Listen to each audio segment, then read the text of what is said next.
Hey, what's up guys? So in this video, we will see how to block internet access for specific apps on any Samsung phone.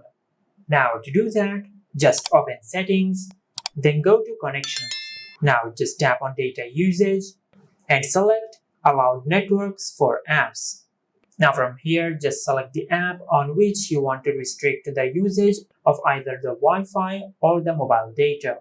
For example, I will select this app. Now from here, instead of mobile data or Wi-Fi, you can select Wi-Fi only and you will restrict the usage of mobile data. Or you can select mobile data preferred and you will restrict the usage of Wi-Fi on this app.